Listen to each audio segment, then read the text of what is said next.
mean, there's the majority of this year, we really have not been able to do as much drone surveys as we liked, but so I have some, some of our research and some of the uses that we've utilized the drone to discuss with you that we've been utilizing. Let's see, why is it, there we go. So just a background on the CRC. We are a nonprofit based in Belize, but our mission is really to promote conservation of crocodiles and their habitat throughout Central America. And we're now pretty much getting into the Caribbean as well through community involvement, research, and education. So we are planning to actually start CRC, like a little satellite station in Guatemala this coming year with Valerie Garcia. We were about to initiate Nicaragua, but the hurricanes this past year just unfortunately wiped out the location that we were going to. So that's postponed us for a while. And we're now looking into some of the Caribbean islands in partnerships to kind of expand more crocodile research and education in the region. So for those of you that are not quite sure where Belize is, we're a small little country in the northern part of Central America. And we are about 22,000 kilometers square, and we have just hit 400,000 people in the whole country. So it is a very small country. The majority of the country is actually nature reserves or preserves, so preservation areas. So a lot of habitat. We do have the second largest barrier reef that aligns our coast in Belize as well. Now the CRC and the majority of our drone research is placed in southern Belize in the Stand Creek district. And so here is the Placencia Lagoon. The Placencia Lagoon is a really unique area, and this is where the CRC were based. It's one of the last hotspots for various critically endangered species in Belize. We have the American crocodile. Although on the IUCN list, it is considered vulnerable. When you look at certain countries, the majority of countries, American crocodile populations are considered endangered or critically endangered. In Belize, our American crocodile population is considered critically endangered. Also utilizing this habitat of the Placencia Lagoon, we have the Antillean manatee, also considered critically endangered. We have encountered jaguar while we were conducting some of our surveys along the western coastline of the Placencia Lagoon, and as well as a lot of yellowhead parrots. These are all critically endangered species here in Belize. So this is kind of a hotspot. And right now we're working with government in trying to create the Placencia Lagoon as a wildlife sanctuary. And so with that, we need to gather so much data, and we were conducting biodiversity surveys. We were, conducting our crocodile surveys, and then we were introduced to the possibility of utilizing the drone. And the drone has assisted us in gathering some data that we may have not been able to do otherwise, that can really contribute in providing government the necessary data to create this area a wildlife sanctuary. So in Belize, and you do see it in the Placencia Lagoon, we do have two species. So primarily we have the American crocodile species in the Placencia Lagoon. We do see morlets, and we also do see hybrids. This particular area of southern Belize is a hybrid zone. And in conducting research, what we've noticed throughout Belize, especially this particular area, the crocodiles are very timid and very shy. As most species around the world in the mid-1900s, the crocodile species almost went extinct. And in 1981, when Belize gained its independence, you did start seeing an increase through protection. And however, in the last 15, 20 years, through immigration of other cultures that seek crocodiles for medicinal purposes or consume the meat as a status, we are now seeing heavy illegal hunting happening in the area. And these species are very timid and shy, especially in these urban areas. So trying to gather data during the day can be difficult. Sometimes even it can be difficult because they hear about being able to try to identify individuals, trying to understand behavior has been really useful for us, especially in this particular area. So what does the CRC, why do we use drones? So again, research, we aim to identify individuals in the area, possibly observe behavior, or even hunting. What are the crocodiles eating? Yes, we know American crocodiles primarily eat fish, but what other species in the area? Are they heavily hunting birds? Are they heavily hunting some of the small mammals? Also in this particular area of the Placencia Lagoon, you have a lot of forest and mangrove cover. And in some areas, it can be hard to get through on foot, kayak, or boat. And so trying to find or identifying nesting sites utilizing the drone has been really helpful and useful. We also have been utilizing the drones, which I'll be getting into later, and assisting us in capturing problematic crocodiles. And our drone, I'm a huge Star Wars fan, so our drone is known as Red Leader. That's the picture. But for those that are also, this is kind of like a side note, in trying to connect or get maybe more of the community, even students, engaged in the local conservation efforts or management efforts. We have used our drone surveys or our projects to get some of the young students really interested in science. And so our Next Gen Croc group, which the ages range from about 7 to about 15 years old, we have actually taught these young students how to utilize the drone. And really, they're the ones now that are flying the drone, especially for an investigation that is looking at the distribution of the Antennae manatee and the American crocodiles in the Placencia Lagoon. So this has been a really, I mean, of course, we're learning about the drones, but again, engaging these kids in science. The picture to the right, we have Preston. Preston at this point, I believe, was 11 or 12 years old, teaching some of my new staff how to utilize the drone, how to properly put together the drone, how to fly it. This is just a quick little video of, they get really, really excited about this. Oops, there we go. Even with that, again, try engaging the community and like bringing the kids along. They go tell their parents and their parents go tell their friends, and you get further support for not just the project that you're doing, but also just the mission that you have. And so the students here have also, we've gone through how to analyze the drone pictures as well as how to put the data in the Excel. And for the upcoming meeting in Chetumal, I did get funding. So these two of these students are actually going to go with me to Chetumal in 2021 and present their particular project utilizing drones for the conservation and management efforts of the American crocodile in Placencia Lagoon. So kind of going back in regards of the research, utilizing the drone for population monitoring or just trying to gather data that might be more difficult in regards of, in regards of like the night surveys, or again, just the heavy forested area. One thing that's been really useful with utilizing the drones, as I mentioned before, is that our American crocodiles are so timid and shy. We might be able to spot an individual,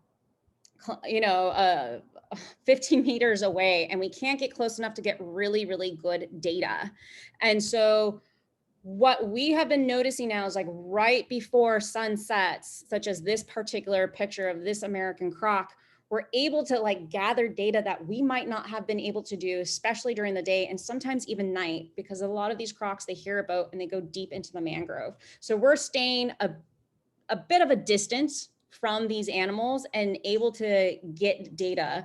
This project is co-led by my colleague Matthew Sparks, based in England, and so he's been using software to be able to get a higher resolution to try to identify individuals through some of the particular patterns on the back as well as the neck. So utilizing the drone has been really useful for these timid species. And one thing that we have noticed is that in the main part of the lagoon, the crocs are obviously hearing the noise of the drone. And in the main part of the lagoon, the crocs seem not to mind the noise of the drone. And we're actually able, it's really, really interesting because they're so used to that boat sound, but I guess they're not seeing a boat close to them, so they're not freaking out. And so we're starting to, for some individuals, we're actually starting to be able to get the drone pretty close to them to try to get, even some more data on them. This is a video in regards of how about areas where there's not a lot of boat traffic. And this video shows a good example of that. We took the drone to one of the other little back lagoons off the main lagoon to try to see how we can get some data off of those particular crocodiles.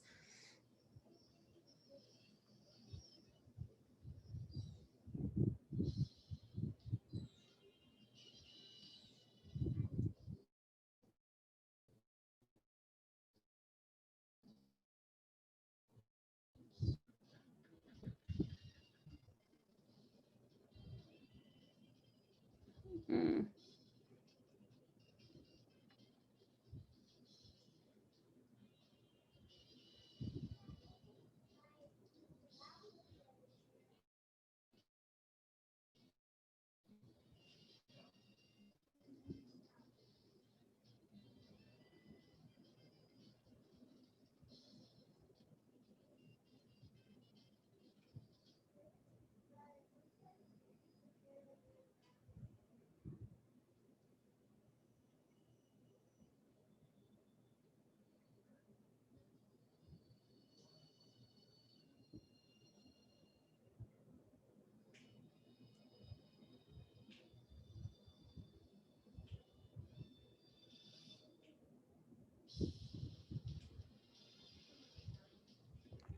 So you see there that this particular animal, not used to car noise, not used to boat noise. And as we started bringing the drone, he was just like, I'm out of here. I have no idea what that noise is, and it's scaring me off. And so that's been something that's been really interesting, is trying to figure out the particular height to utilize, especially with these animals that are in more isolated areas. And for those that are going to start possibly utilizing drones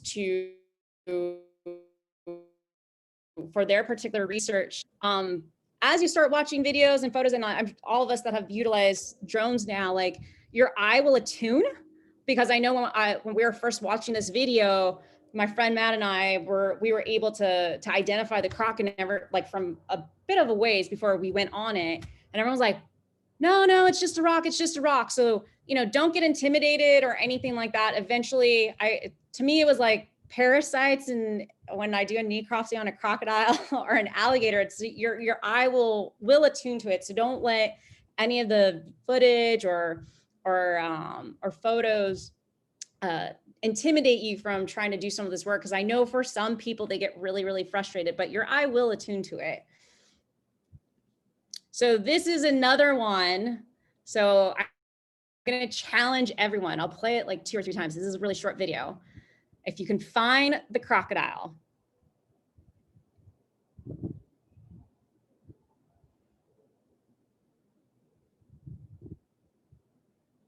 Play it one more time.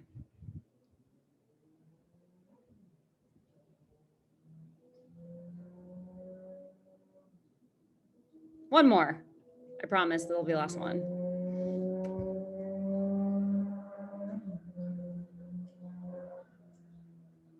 So this is, obviously you would want to slow down the footage and stuff like this. This was a particular area, again, where on foot, kayak, boat, we would not be able to get to it, but we knew from satellite imaging there was a waterway in this particular area.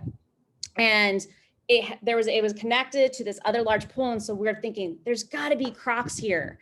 And so this is where the drone really, really helped us. Again, it kind of helped us with our population count, but So again, you would probably want to slow down this video. Wait, oops, sorry, it was supposed to be the next one. There we go. So this is at the very end of the video. Do you see the crocodile tail there? Yeah. So this is where sometimes you just have to slow down. And again, your eye will attune, but utilizing the drone for trying to find crocodiles in areas that is inaccessible to everywhere else, it's been really, really useful, a useful tool for us, especially since it's areas that are inaccessible with animals that are pretty timid and shy with humans. I know Matt is going to get into this a little bit more, but we have also been utilizing the drones for capturing or relocating crocodiles. So this particular instance, unfortunately, the footage did get deleted, but at least just this particular picture. But we got acre pool. It wasn't a pool, it was a mini lake at this person's house. And this animal, we named it Einstein because it went through every crocodile trap on this planet. I was calling everyone in Florida. I was talking to so many people, and this animal just was able to outwit every crocodile trap out there. It was a 2-meter American crocodile. So we got out the drone, and the water was really, really clear. And so one person is flying the drone, and so we're able to kind of track the crocodile, and we're utilizing the kayak. And we kind of eventually, just from chasing the crocodile, tired it out that we were able to finally catch it. But we were able to utilize the drone instead of just paddling around, just trying to figure out how are we going to be able to capture this animal. So the drone really, really came in handy. Another idea that we were kind of thinking of was to try to excite it. We wanted to get some fish or some chicken and with a big rope hanging on the drone and like splash it on the water, but we didn't get there. It's something we kind of want to try after talking with a couple of other guys in Florida. This is another video. This crocodile was an issue for a particular community. It came very close to a couple of boys, ended up taking a puppy, but Forest Department was like, we have to relocate this animal. Like, it is a problematic crocodile, given the particular video that was shown around Belize. And I've always there's a lot of crocodiles in this particular river. And I always kind of had an issue of just putting a trap out there because you don't know if you're getting the right crocodile. And so luckily, with the video that was circulating around Belize of this crocodile taking down this dog, it had these particular marks on its head. And we utilized the drone to fly in this particular area, assess all the different crocodiles, and we were able to identify the crocodile utilizing the drone, getting close enough. And so we were able to capture the correct crocodile, which I thought was pretty important because there's no point putting an innocent animal in captivity or having to euthanize. And we've actually utilized the drone for quite a couple of times for being able to identify the particular problematic animal. Oops, there we go. And just kind of ending the talk is besides just the crocodiles, we have been utilizing the drone, especially for monitoring the manatee population of the Placencia Lagoon. And again, we're trying to gather as much information as possible to establish the Placencia Lagoon as a wildlife sanctuary. And we have 2 keystone species or charismatic species, the American crocodile and the Antillean manatee, that we can really, utilize the data for pushing government. And one thing that I was not expecting was some of the interesting interactions that we were finding from these drone surveys in regards of the manatee and the crocodiles. And so wherever you find manatee, you're going to find crocodiles and vice versa.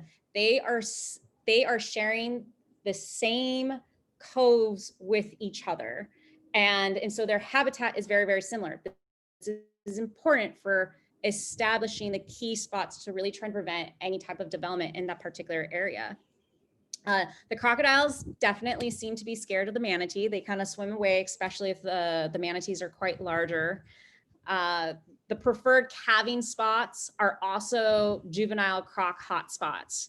And they seem to share the same resting spaces together. It's not like you see a crocodile eating fish and the manatee nipping on the seagrass, but it's somewhat in the same area. You don't see any antagonistic interaction between the manatee and crocs. And in fact, we have found it was pretty much about a probably about 2.8 meter manatee and a 2.2 meter crocodile. And they were just within a few meters of each other, and they were just both resting with each other. And it was just this really, really interesting observation of ours. And they both really prefer shallow areas. So again, it's just very, very interesting how these two animals, just kind of how they interact. And we're hoping to utilize the drone a little bit more to, again, just try to, for us, it's really interesting to try to observe or obtain any other data about maybe the movement in regards of the manatee and the crocodiles, if there's any influence, if there is, maybe there is some type of interaction and we're just still not seeing it yet. But we've been able to obtain a lot of this information through our drone project. Now, the future of the CRC right now is in April, my colleague Matthew Sparks will be bringing a thermal drone, and we are very interested in seeing how this is going to work with crocodiles. We have been discussing the possibility of maybe utilizing the thermal drone right after sunset, right after the crocodiles may have bass, because it's very possible there's particular areas that we're not seeing that they are coming out of the water to thermoregulate. And again, it's just because of some of the cover. And we want to see if this might be able to help us in regards of population monitoring, population count. Again, maybe identifying other key spots, maybe some nurseries through the heat. But again, we're not quite sure, and we're just going to go ahead and play with it. And the utilizing thermal drone is very common in regards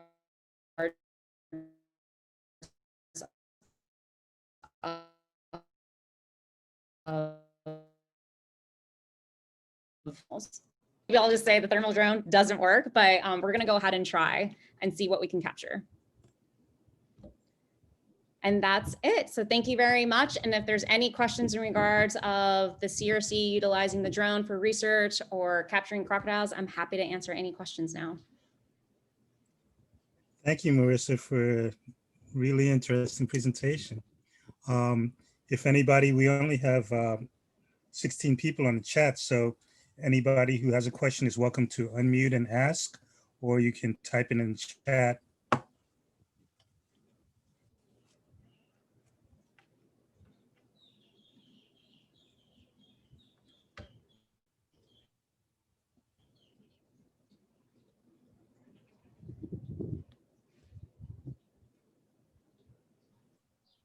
Marisa, you have not used the thermal drone so far, or you did try it for a while? We have not used it yet.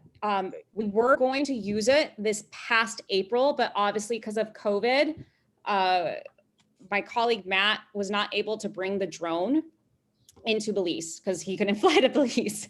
So right now I spoke with him yesterday. He is planning to come mid-April for a week just to try this thermal drone. And so we're going to play around with it. We have also been speaking with Treya from Jamaica, and she's really she wants to utilize drones for their surveys as well. And so we'll try the thermal drone in Belize, and then we're going to head over to Jamaica right after and, try to see if there's any other difference, or I don't know, maybe there'll be some type of light bulb that goes off and it works in Jamaica if it didn't work in Belize. Thank you. Yeah, you answered one of the immediate questions I had, Marisa, about manatee and croc interactions. That came up to my mind very early in your talk. And I'm just still fascinated by the fact that there are no antagonistic interactions between them. I was wondering if anybody else who works with their crocs and manatees living in close proximity has seen that also. I see that Ana Alencar is working in northeastern Brazil with aerial mapping of manatees, and she works with the Jacare project. So I was wondering if she may have seen some interactions or lack thereof.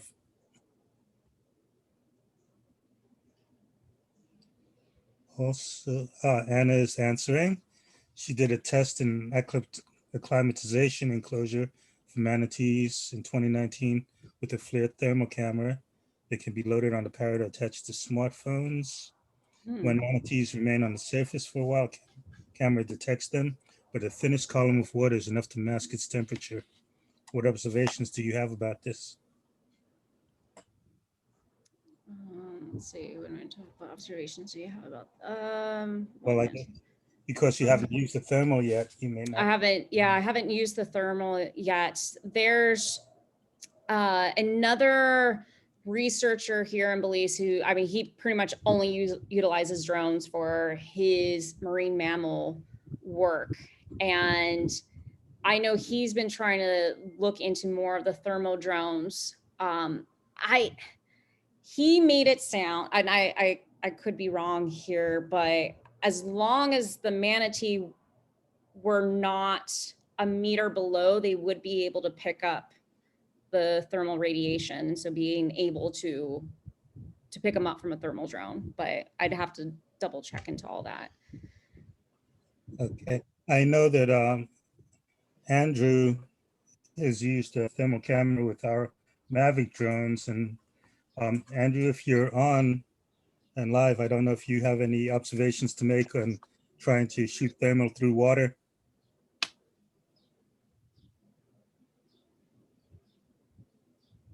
Okay, Andrew may not be monitoring right now, but I also saw a question from Regina asking where else besides Belize are drones being used for croc conservation? Question just answered. Okay, and Regina, I don't know if you've seen our website, the virtual drones website, on the, linked from the CSG webpage. I'll have to take a look at it. I occasionally do, but it's not, I don't look at it every day, so. Yeah, we put up the page several months ago, and there's quite a lot of information on there, some video from several places where drones are being used. So great, and welcome to, thanks for coming to the meeting today. And we had a question from Hanu. Do you have more stories to share if you have experience trying to spot crocodiles in densely vegetated habitat, such as limited access with boat or habitat with canopy? Would love to hear. I mean, utilizing the drone, again, there was that one video I showed where it was inaccessible habitat on foot and kayak, and being able to utilize that to be able to see if there was any particular crocodiles in that area. Usually if it's very densely vegetated habitat, I mean, this is like non-drone stuff, we just kind of take off our shoes and climb through the mangrove and try to see if we find anything. But other than that, it's just like sometimes some of the canopy here, like even with the drone, you're not going to see anything. And that's where we have the question, like, would the thermal be able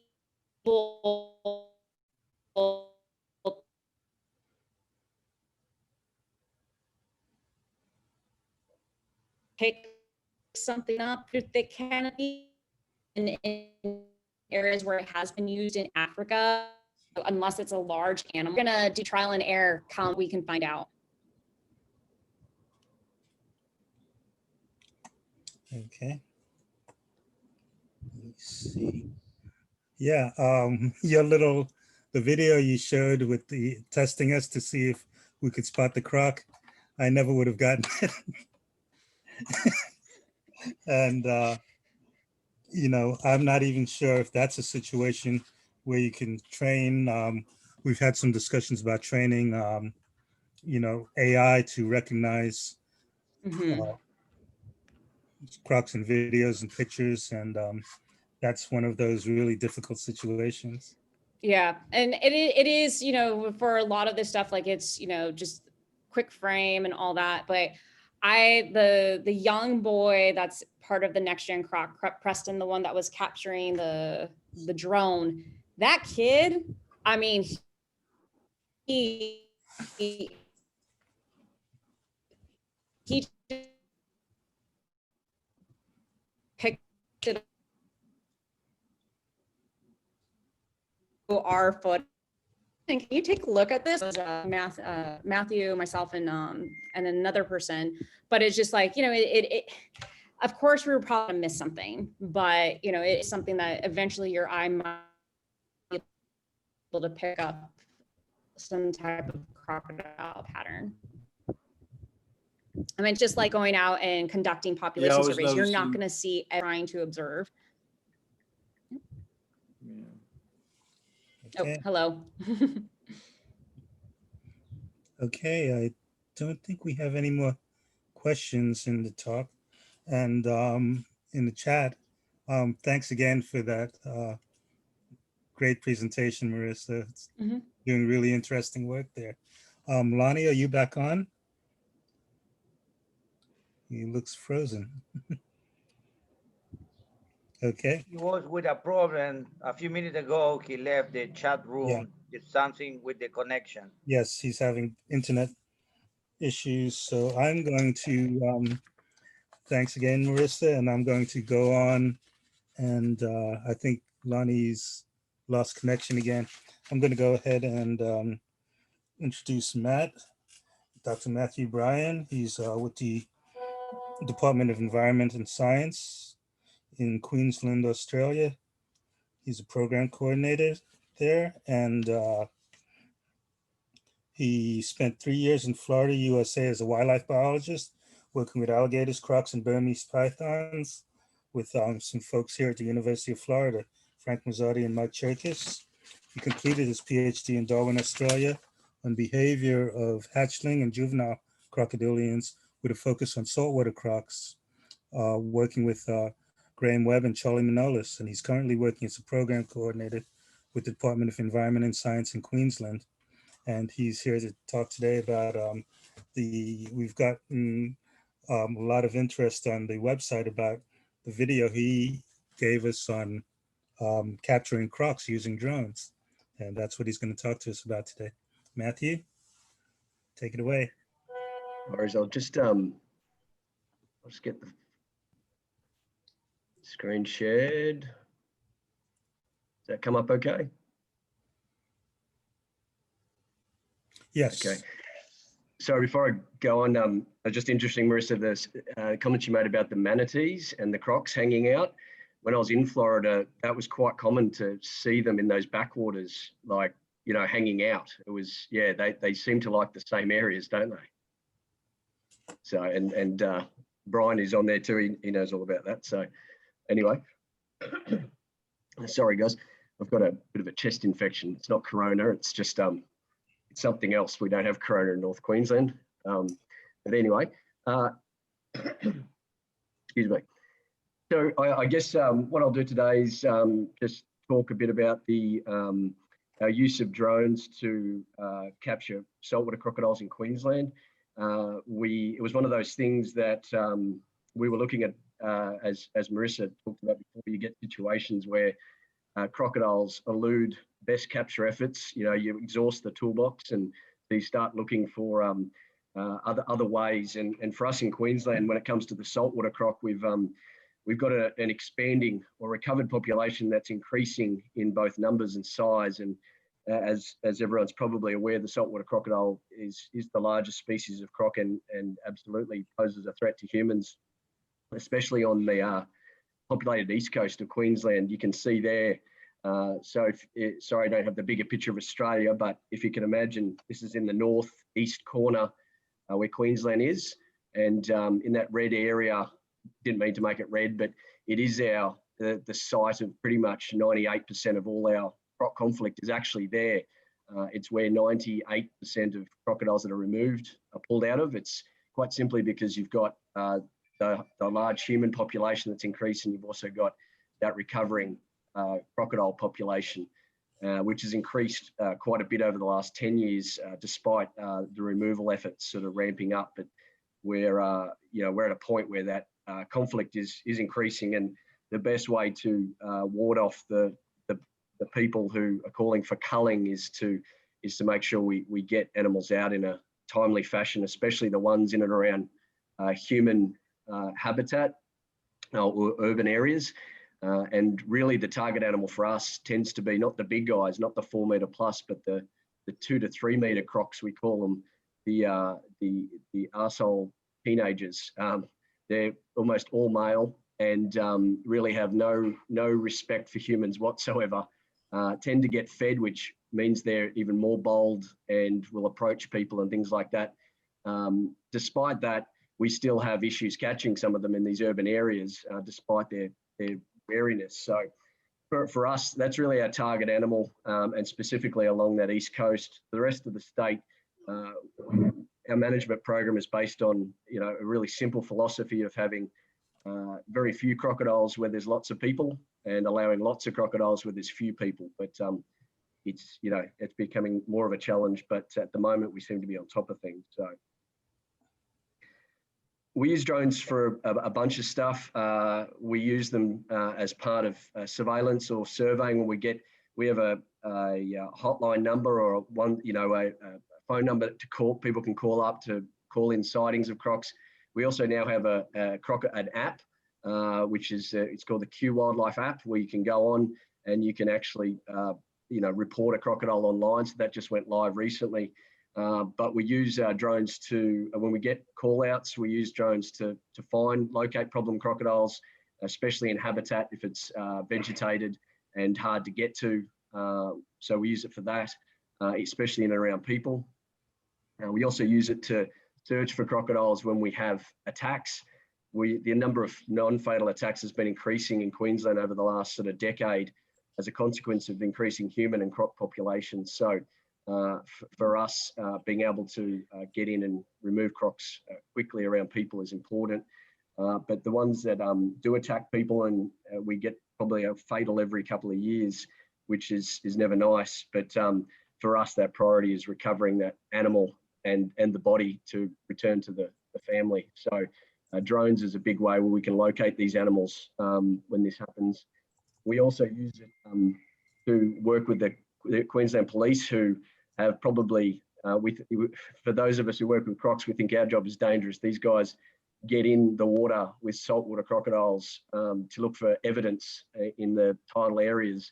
So they net themselves in, and they have their sharpshooters and our sharpshooters sitting with firearms, and but we're using drones to survey up and down to try and make sure they don't swim into a crocodile. So I don't even know how they're allowed to do it, in all honesty, but anyway.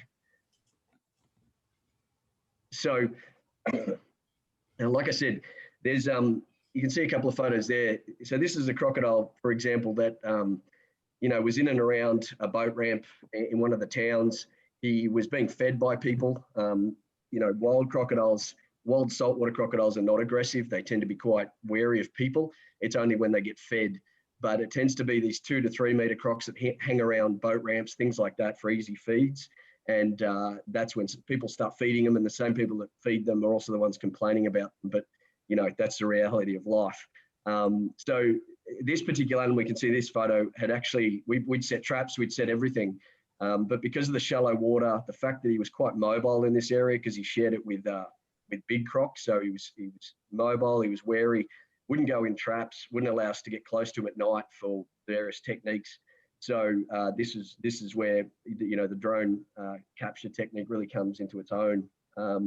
So essentially, it was one of those ideas. For every 1,000 ideas that you have, one comes off. This was one of those crazy ideas where you thought, where we sat down and thought we might be able to do this, might be able to catch a croc with a drone, and it just happened to work and work better than we expected. But essentially it just builds on some of the current techniques that we use.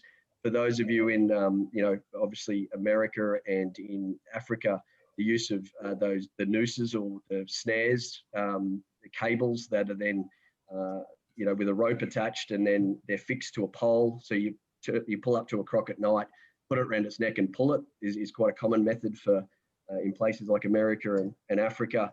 It's never been very common in Australia, but I brought that back with me as part of expanding the toolkit. And so we then just modified that tool by using the drone to essentially send up a noose with a float and a bait. So the setup's really basic. Catching a croc with a drone, we've got officers now who really don't have a lot of experience with drones, but have caught crocodiles using this setup. The Phantom 4, which I think, Marisa, you guys are using, is a really good unit. I think they've discontinued them, or they're harder to get, but they can take the weight really well, and they've got all the checks and balances as far as overheating. We used another drone which is called a Splash Pro, but I don't recommend it at all. We called it the Crash Pro because it's a great idea. It's waterproof, it floats. It's a pretty solid unit, but it doesn't have any temperature control, so it just burns itself out, and literally it doesn't just drop from the sky, it drives itself into the ground. So don't waste money on the Splash drone. But certainly the Phantom 4 has been excellent for this type of work, but really I'm sure there's better drones out there. We just haven't sort of got there yet because this has worked. But you can see the setup's really basic. You've got the snare or the wire with a self-locking mechanism, and you've got the bait at the bottom, and that's just a bit of twine that's tying it above the snare. We then use a little bit of tape just in the self-locking mechanism so it doesn't accidentally trip too early.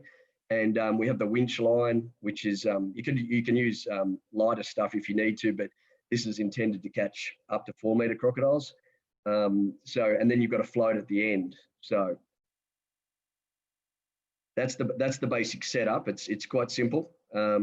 And as far as how it's attached, at the bottom of the drone, you can actually buy the release, the payload release mechanisms that just attach on, and you can just it's a button on your drone which you can just release it if A, everything goes pear shaped, or B, you've got the croc and you want to drop it. But so what I'll do now is I'll just run through the 4 steps, the 4 steps of how this is done.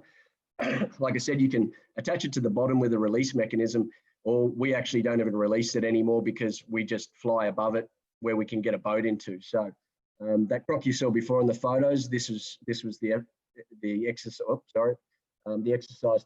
The first bit is the launch. Hopefully the video plays smoothly enough, but you'll see it had little floaties on its feet there, just as a precautionary measure. But basically, drone goes straight up, and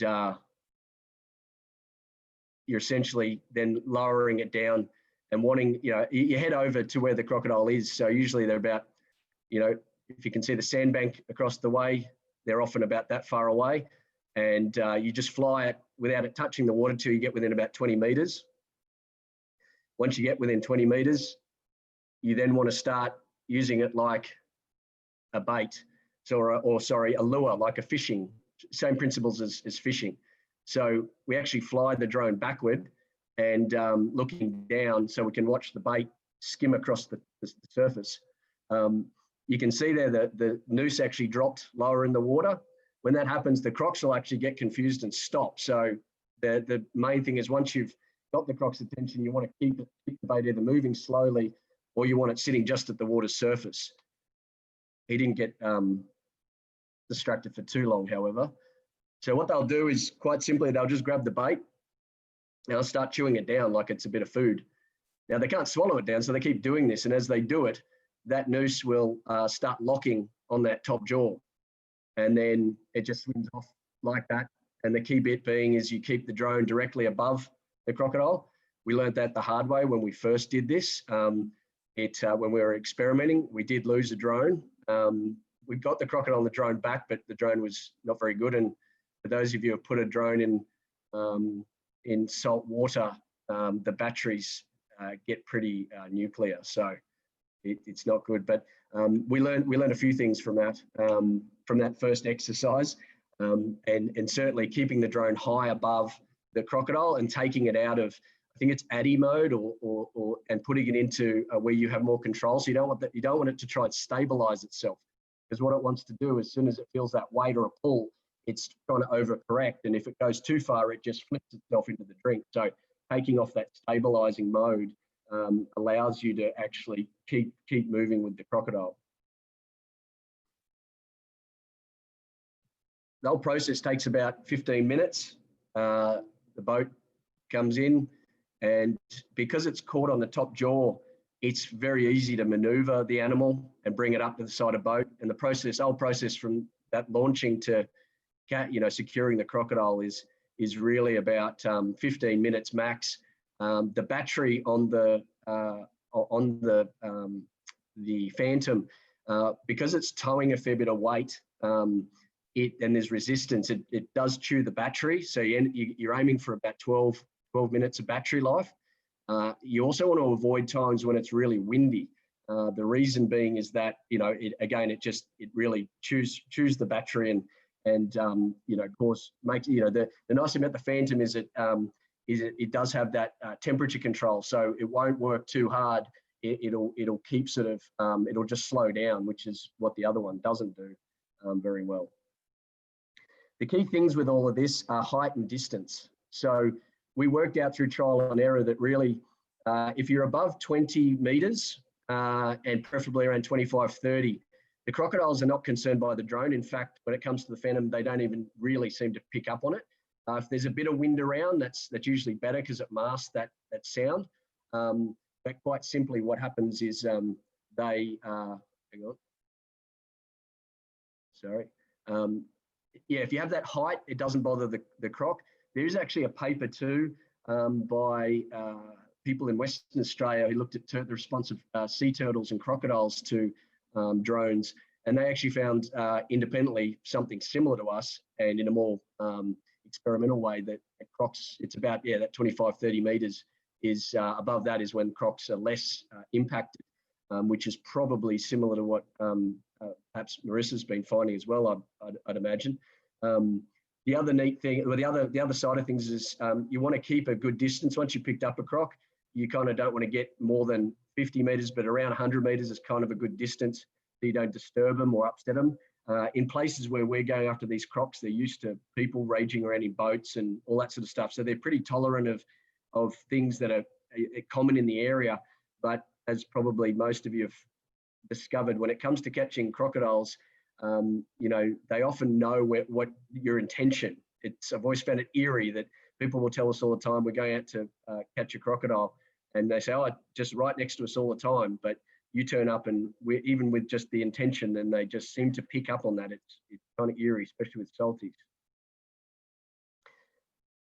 The thing that really, as I said before, you can see there, that's a really good example of the lure. It's just skimming across the surface, and the crocodile's just beeline for it. The thing about saltwater crocs is they have this really innate predatory instinct, as do most crocodilians, but salties in particular will respond to anything on the water surface like this. They will steam out of, is a really vegetated area. This is the drone that went in the drink. See, the angle's not real good there, shortly after it went in the drink. So I guess the key bit being that with salties, they do respond quite aggressively to movement in the water. In the Northern Territory on the Catherine River, just down from the gorge there, Catherine Gorge, they actually put floats or buoys along the river at various points, and they check them for bite marks because salties just will bite anything that moves. And we had to euthanize a large crocodile in the Mission River earlier this year that was being quite aggressive. And when we did a necropsy on it, it had a float in its stomach. It had a vehicle manual in a plastic sleeve, which would have just been sitting on the surface.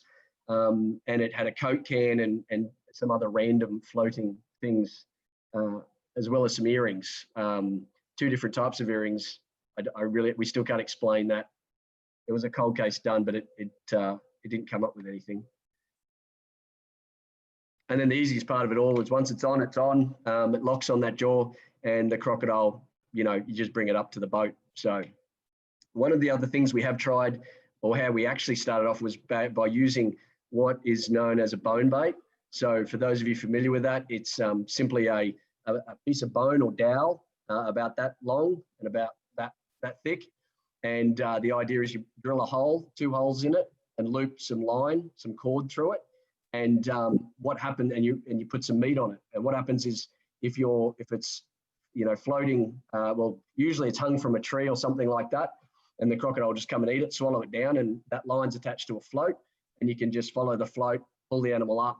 That's always been quite effective for very wary animals. It originally came out of Argentina, I believe, that method, and has been adopted in places like Florida and Africa and Australia since.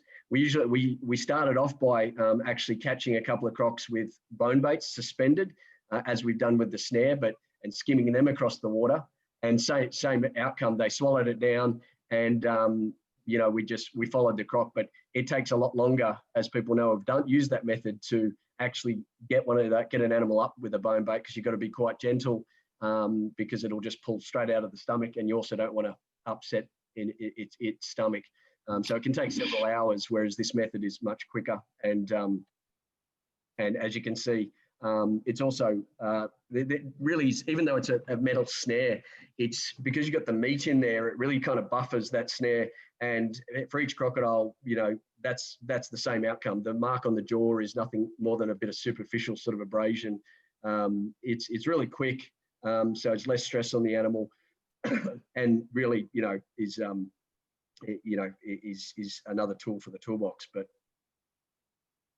like I said, it also allows us for in and around urban areas to target animals as soon as we see them, instead of usually waiting for night or setting a trap, which takes time, or targeting directly through a boat at night, either through a handheld harpoon or a noose, on a pole. So it does give us that ability to catch things quicker.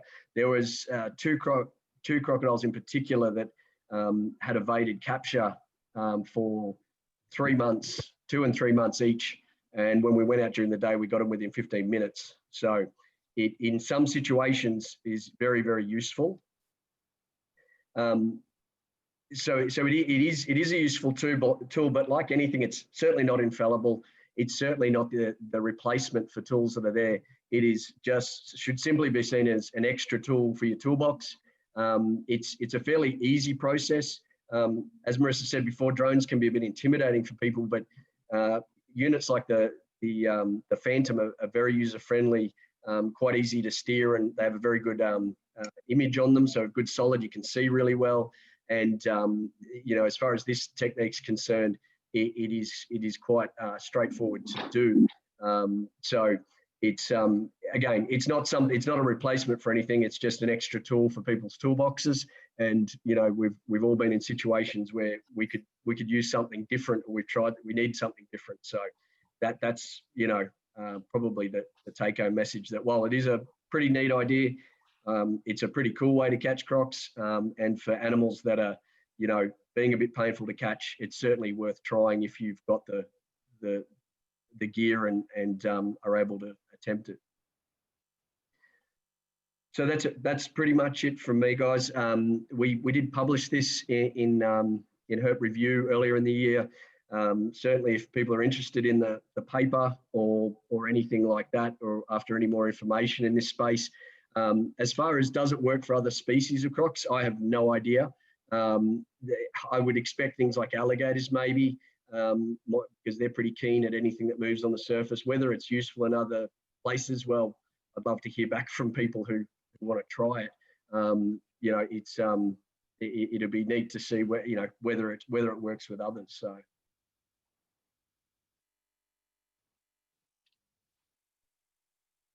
Well, thanks, Matt. That was great. And I really applaud you for having the nerve to try that technique, because I'm probably one of those that would have sat there and thought of umpteen reasons why we shouldn't do it and why it wouldn't work. But you tried it and it worked, and it's great stuff. Are there any Yeah. questions from that? Hey, Matt, sorry, I had computer problems. I missed the first part of that.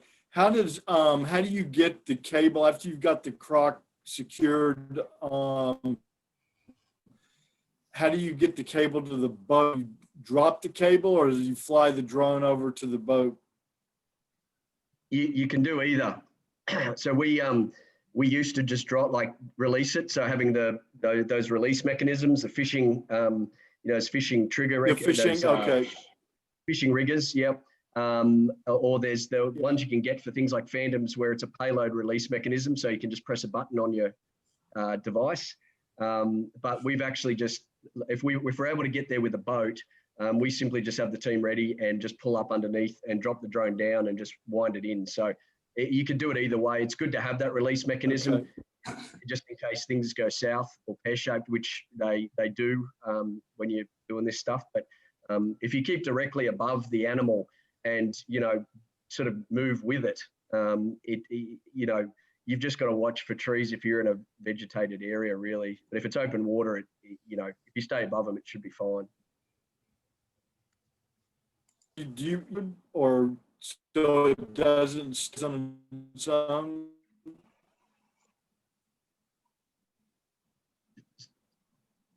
Sorry, Lonnie, I think I just missed all that. Did you hear that?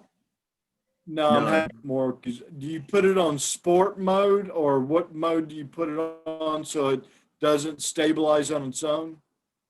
Yeah, so you in the sport mode, because if you keep it in that stabilization, that's how you'll sink it, because as you know, it gets pulled or whatever, it's trying to correct and it'll just flip itself. So as soon as you get it on, you put it into sport mode, and then you can just maneuver around, and as long as you're not really tight with the tension, you drop it as soon as it's on, you drop the drone down so there's no tension on that line, and it's fairly safe as far. We haven't lost any other drones other than the first one, and that was because I pushed the envelope by trying to set the noose myself by hauling us out away from the croc, and boom, straight down. So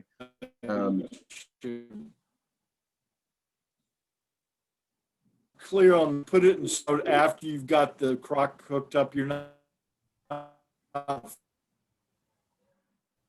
flying sport mode. Sorry, Lonnie, can you say that again? In other words, do you totally in sport mode? Totally in sport mode, put it in mode, crock is on. Yeah, so you can do either. Depends on what sort of pilot you are, I suppose. Sport mode if you're a good pilot, but if you're a bad pilot like me, you leave it in the stabilization mode until you've got it on, and then put it into sport. Right. Thanks. Matt,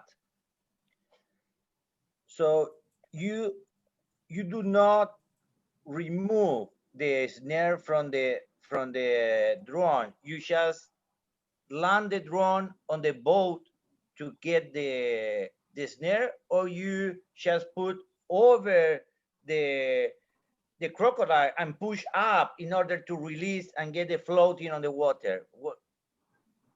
So we used to release, so the payload release mechanism, which is an electronic mechanism with just a little hook, and then on the drone you press the button and it just releases it. Okay. So it's good to have that on, but we've just got to the point now where it's easier just to fly up and drop the drone onto the boat. It's just been easier to do it that way, but you can do both ways. Okay, the croc doesn't go away once you get closer with the boat, because you have only 25 meters, as you mentioned. Yeah, so the crocs typically, as you start pulling up in the boat, they'll just drop under the water and go down. So they will start moving away, but they'll drop under the water and start moving. And then the float that's on the end, you can easily, follow that, and, the boat will catch up to it real quick. Okay, thank you. Okay. Any other questions for Matt? But I have another one. Okay.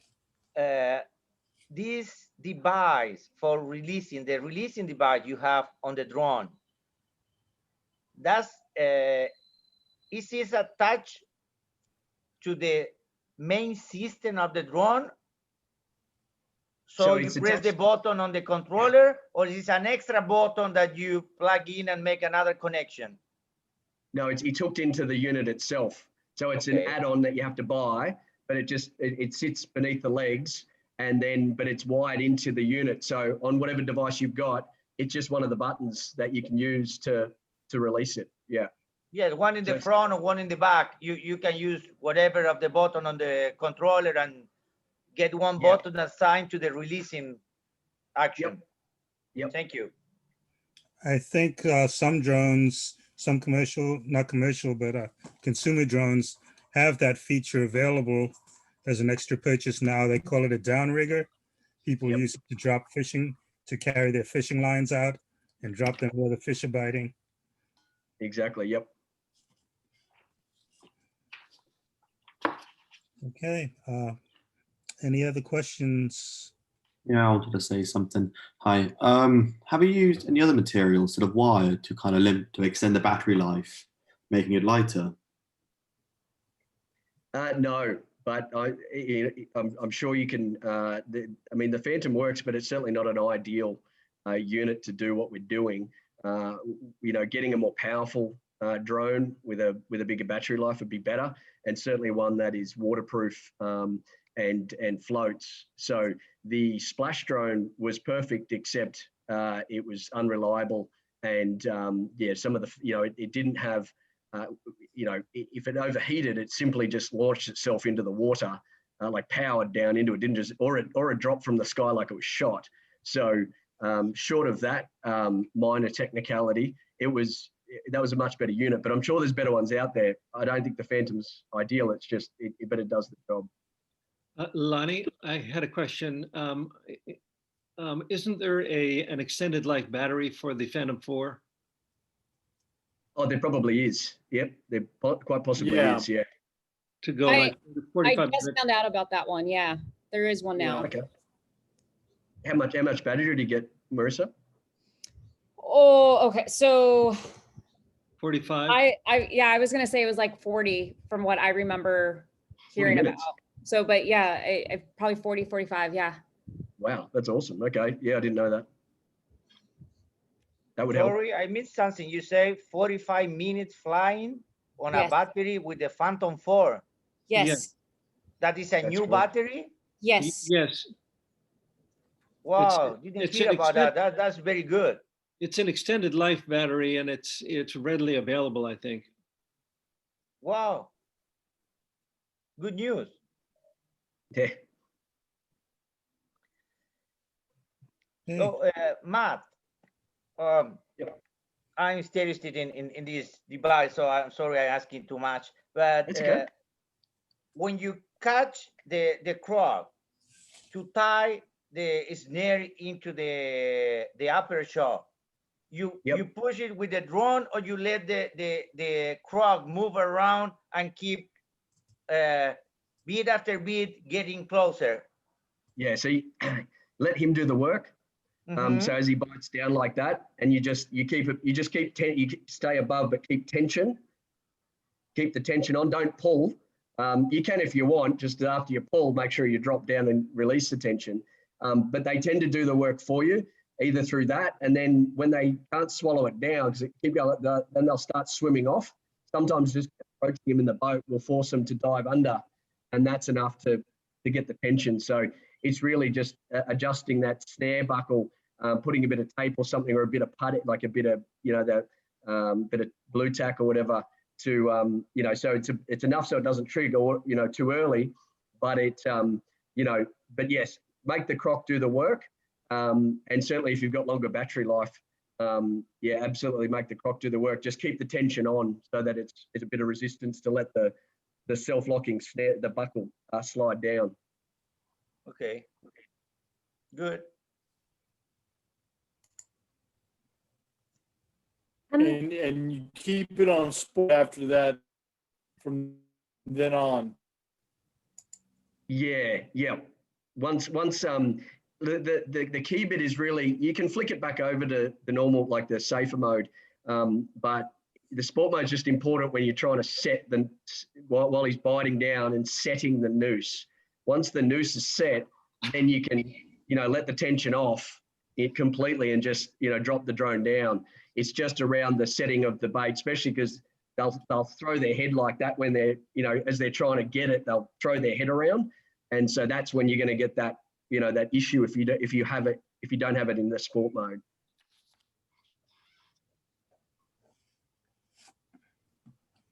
And the fact that the process go for the skimming bait, was that because you'd seen like previous feeding behavior of the species that sort of chose that method? Yeah. The thing about, I mean, I found it with a lot of crocodilian species, but certainly when it comes to salties, with all the ISOs all over their body, that they're so movement oriented. Like if you want to, so for example, even with crocs over here, if we want to test whether it's a problem croc, we get a long stick, and if we don't see the croc, we beat the water with the stick, and they'll often, if they're a problem croc, like a real problem, they'll pop up, and well, at the very least they'll pop up, but quite often they'll start coming towards us. So the fact that salty, and so many times you'll see floats in the water and things like that, and the crocs will just go grab them because they're moving. So yes, it was really just observations of behavior and knowing how innate that predatory response is to that movement on the water. So that really was why we came up with it. Also, it's a fishing, same sort of principles as fishing too. So it's a combination of those two. Yeah. Awesome, thank you.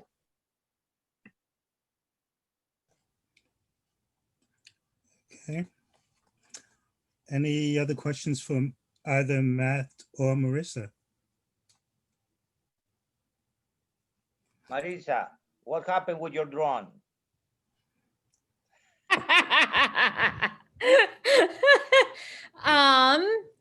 God, when did this happen? Was it October when I brought it up? Was it September or October? I knew you have a crash, but just want to know what happened. So Red Leader has died, and it has been fine because of restrictions and stuff. We haven't really been able to fly anyways with COVID restrictions. So we've noticed this before around Placencia Lagoon. It just all of a sudden, because we have it, it gives you a warning or whether or not you can fly. And all of a sudden there'd be times like, oh, you can't fly. And it's like, what's going on? We're trying to figure it out. If Sylvia Aviation extended some type of no fly zone, and that's not happening. And there had been other times where we have it on a certain grid of we just pretty much input where we want it to survey, and you press the button. So you're not necessarily flying it, but you can take control over the drone if there's an issue. And there were times it was supposed to go in front of us and it went all the way back, and what is going on? Well, one day as we were doing a survey in an area to look for crocs, we put it on a grid, and it was supposed to come back to us, and catch it, as you saw with Preston in that video. And it decided to start landing 50 to 75 meters away. And we couldn't take control, and it just crashed into the water. It was like, what happened? And it was later on, it was, I guess when we took it off, there were so many satellites in the area. And during that process, and I was talking to someone else that flies drones a lot here, there's just something with Belize that it's not all the satellites are coming over, all, you can have like less than 4, which can disrupt flying if you're connecting. And I guess it just lost some type of connection, and it just went into the water. So we lost our drone.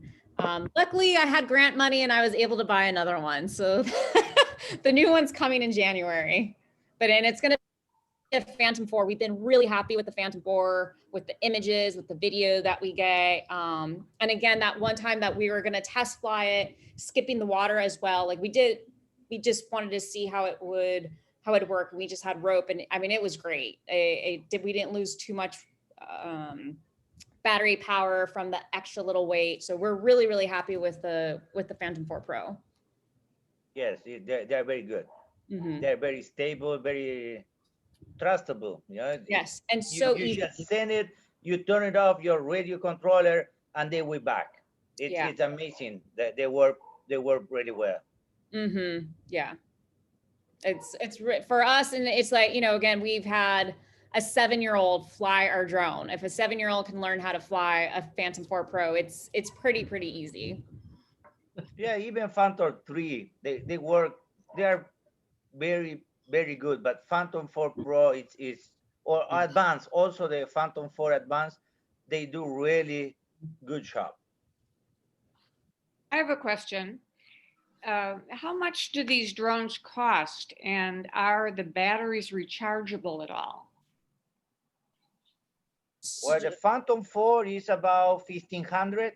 Mm-hmm. And I don't know about this long time battery, but normal battery, which is about 30 minutes, 27 minutes, will cost you like another $180 US. And yes, it is You know, rechargeable. much money than battery and the drone. Sorry, didn't hear you. Money invested in these as you will a drone if you want to fly extended times. But yeah, the Well, batteries are. On what do we have is we have more money in batteries than in drones. Yes. Yeah. It makes sense, and they are rechargeable, and while you're flying one, you can be recharging others, and so then you can switch them out.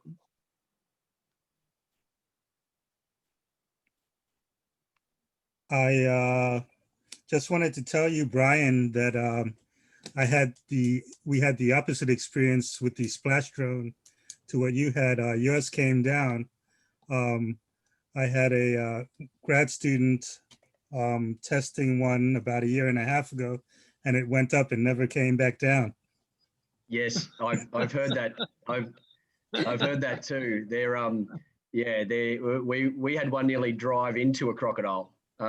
So it all of a sudden just powered down into the water and missed the croc by about 2 meters. It was completely out of the ordinary. And then other times, it's literally like you'd have been shot out of the sky, just went drop. And I read, that others had just taken off. In fact, that might have been the story on their website. They're really bad at dealing with customers too. They don't want to hear anything about it. It's all your fault. The batteries swell. It turns. They're not great. But there is a configuration on your toggles on when you're maneuvering them.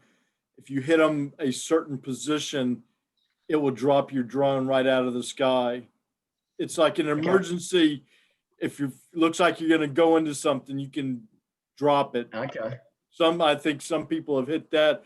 What has happened to somebody up here in New York is they were flying in a temporary restricted zone popped up, and DJI actually landed his drone in the water. He was trying to bring it back, and it was coming back towards him the whole time, getting lower and lower and lower. Yeah. And DJI downed his drone in the water.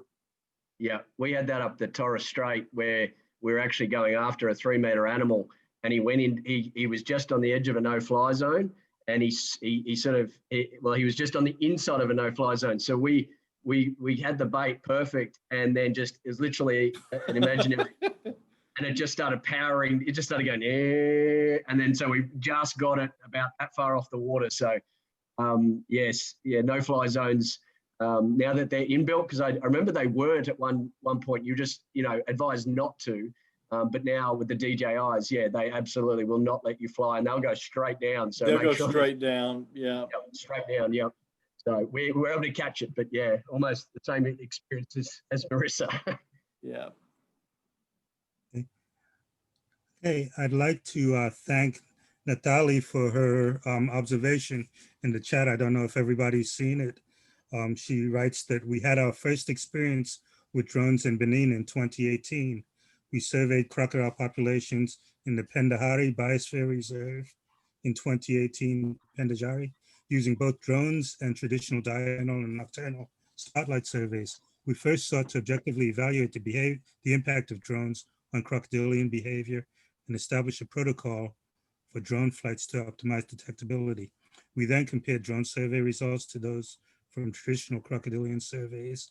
We found that the crocodiles can be approached very closely, less than 2 meters, and drones cause only minor disturbances to wildlife in general, including to very sensitive species at altitudes of greater than 40 meters. We did not use a boat because of the small size of the water ponds. Now, in some of our early talks, she also writes, we found altitude and other flight technical parameters did not impact detectability because high quality photos allow accurate counting of crocodiles. In some of our earlier chats, I think you had made the point, Lonnie, that the animals seem very alert to the presence of drones. Yeah, with at least in my experience with the American crocodiles and alligators, both of them orientated and looked at the drone pretty quickly. Even at 100 feet up, it didn't. The alligators could care less. They watched it. You'd fly down to where I was worried they were actually going to jump up and grab the drone. American crocodile was, cautious, and they, would just slowly submerge, but they never act. At least the ones at Turkey Point, they never acted afraid of it. They just were really cautious. I followed a pair of courting American crocs for a while, and they could care less, but they just slowly sank out of sight. They didn't react like they were actually afraid of it. And that was with the Phantom 4.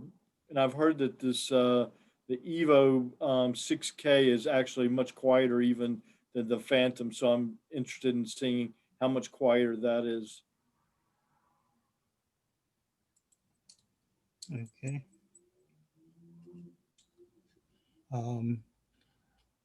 I'm going to ask my fellow moderators if they have anything else to add, and if there are any other questions from the participants and guests.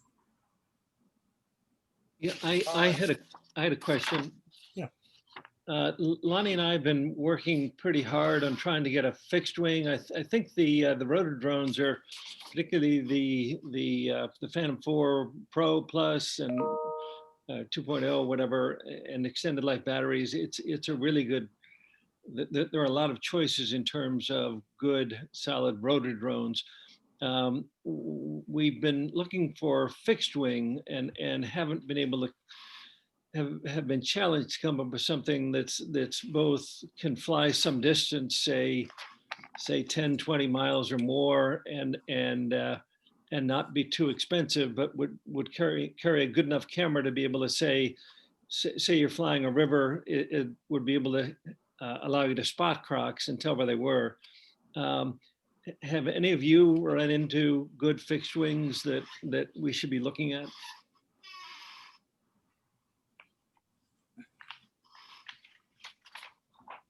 I can't say that we have in our program, which is why we've built our own in-house here at University of Florida.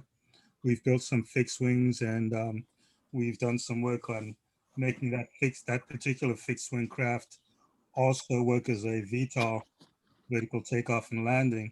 But yeah, the fixed wings are not up to the same standard right now that the rotorcraft are. Can I ask you ballpark what it costs to put that together? The VTOL, in my view, is very important. Yeah, it'd be tough for me to say because we fabricated much of it in-house with materials we have. We lay up the carbon fiber, the fiberglass, everything, and then we just source the component parts. And it's completely in-house operation, and the collaboration here is between myself in the wildlife department and mechanical and aerospace engineering. Unfortunately, Andrew had to leave, and he might have a better line on that. So I can certainly ask him to maybe put together a ballpark figure. Yeah, that'd be very interesting. Lonnie and I looked at a presentation of something called the Quantum Trinity F90 Plus, which is supposed to be able to fly. How far, Lonnie? You're muted. You're on mute, Lonnie. 60 miles. 60 miles. But the cost is like $20,000, and that's obviously very expensive. But again, it seems to me there's an important place for a fixed wing that's not too expensive, that can do the surveying along rivers or surveying a marsh or that sort of thing, and really cover a lot greater distance than a rotor drone can cover. Yeah. It's and then you know, with the fixed wing and doing that sort of surveying, you have to think about including obstacle avoidance and things of that nature. So it gets tricky, and that's why you know, not a lot of people are working on solving that tricky problem. But yeah, I can definitely get some information on. Yeah, I'd love to know whatever you find out. Lonnie and I are also working with a group called Hornbill Surveys in Malaysia that is going to send us a fixed wing that's supposed to be able to fly a good distance. So we're going to try it out, and we'll let you know what we find out. But again, it's supposed to be able to fly 40 miles. Okay.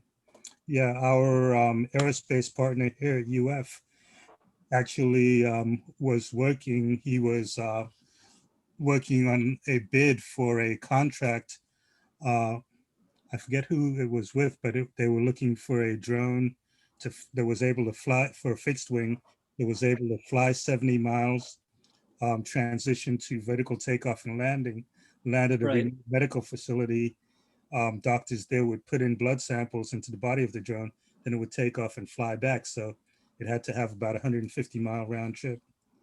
And those are the specs we were working on. Unfortunately, we didn't get the nod for that bid. And so we kind of laid off development on that. But it's kind of in our skunk works. Is that similar to that Slingshot? I can't remember what the Slingshot. Slingshots Yeah. are these large fixed wing drones that actually take off like a bungee release. They're fairly large plane drones, and they're using a lot in Africa, moving vaccines and medical supplies to remote villages. Right. And they land in a big catch net type of retrieval. Yeah. But it's apparently quite effective. Yeah. Yeah, anything Andrew knows, I'd be interested in finding out. Great. I will certainly look into that and get back to you. Thank you. Okay. I wanted to let folks know that you should look forward to some updates on the website in the coming months. There was a question. We're going to be adding some more content to the website.